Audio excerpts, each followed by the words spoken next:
Okay, so before we go on, I'm just going to pick up on a couple of things here, because I know that the question on some people's lips that are going to watch this will say certainly one thing.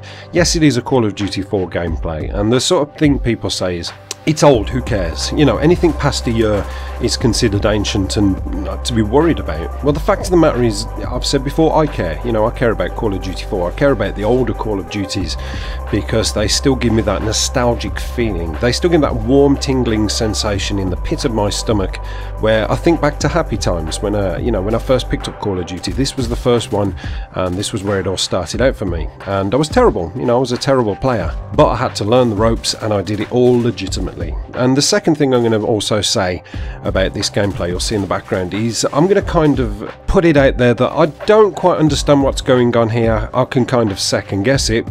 Allow me to digress. Basically, this HQ Mods V2, he's, as I would imagine, he's the supplier of the mods, especially as he has a little YouTube channel, as you can see in his clan tag, Whitehub. He has a YouTube channel, and on his YouTube channel, which is funny enough called I Don't Cheat, but he's clearly exposing mods and things like that on there, saying, I got banned, I don't understand why I got banned, but he's supplying mods.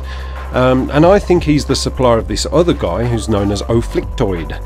And what seems to happen is, you know, I kill this HQ Mods, and straight away in the left hand side of the screen it pops up HQ Mods menu open or something like that, and then he starts fiddling around with his bits and pieces and obviously gives his mods to this other guy, this Oflictoid. Now this Oflictoid character starts off and straight away gets killed. You know, that's how fucking awesome he is. He starts the game off, he gets killed, and the only way he stays alive is when this mod is given to him, and then he's got his chance to play around with it. And after a while this HQ Mods just buggers off, he just leaves. I don't know whether it's a case of transaction complete, thank you very much, give me your money, there you go, there's your mods, have some fun and dominate the free-for-all lobbies by not being able to be killed. But the fact of the matter is, this guy was running this selection of mods that made him just an unbelievable force to be reckoned with. I mean, I tried everything and I just couldn't I couldn't shift him into oblivion.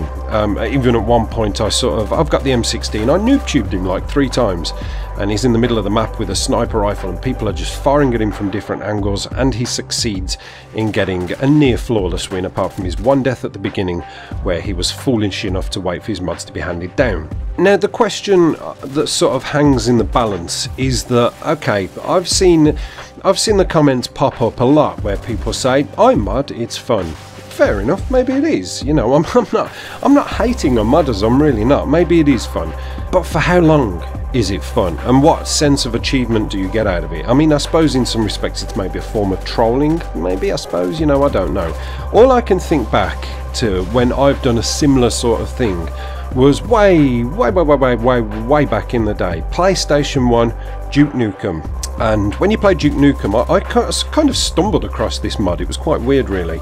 Now, how you proceeded to perform the mod on that game was that if you had 2 controllers plugged in and you were playing on the Player 1 controller, if you picked up the Player 2 controller, and I think you had to press a series of buttons or something in accordance, I can't remember, it would come up with this mod menu, and it would say infinite flying, infinite ammo, infinite rocket launchers, and also invincibility. And the first time I ever stumbled across that, I was like, oh, okay, this should be fun. And it was actually fun, floating around the map with invincibility above all the enemies and just dropping bombs on top of the hogs' heads.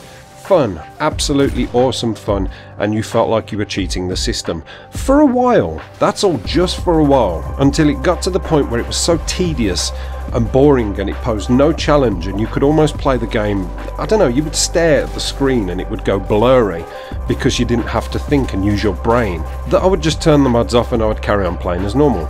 And that was the thing, it's like the fad wore off. So at what point do these guys believe that the fad will wear off, or do they continue to do it? Because this guy played, this was one of 4 games where this guy was this guy was strong in all of the games, and he continued it through, you know, being invincible. And it's like, did you not get bored of that?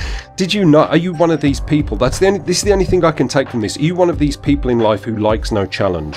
You know, we all like to cheat the system a little bit. I'll say one thing. I'm going to put this one thing out there, a little bit of a confession for for you. Having a kid sort of gives you fringe benefits when you go out shopping, and I condemn anybody who says they've never done anything like this before, because kids wander off and they grab things, pick things up. Oh, can I have this? And you look at them and go, no, you can't have them. It's £4. I can't afford £4.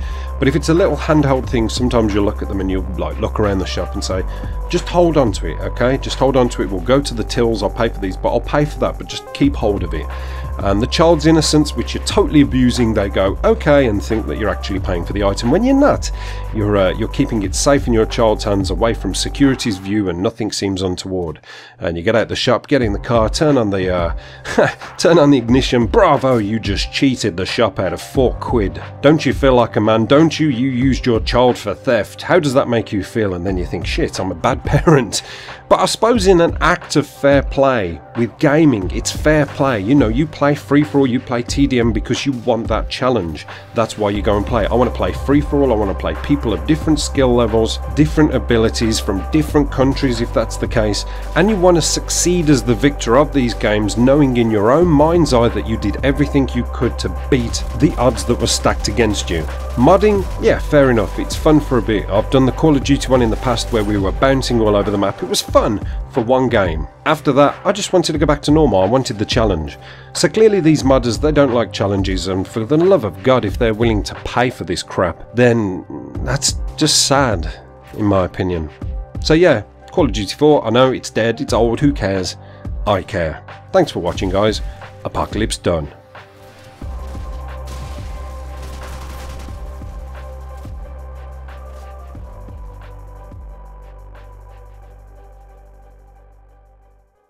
Hate on me cause your face is flustered. Now I got another episode for Booster Busters. Got me in full swing, but I ain't talking back. Record you raging now. Now let me upload that. Try hard's always raging, then they get to fussing. They always rage quit, and then they start cussing. I'm trolling online, but I ain't saying nothing, cause if I'm in your game, then I'm Booster Busting.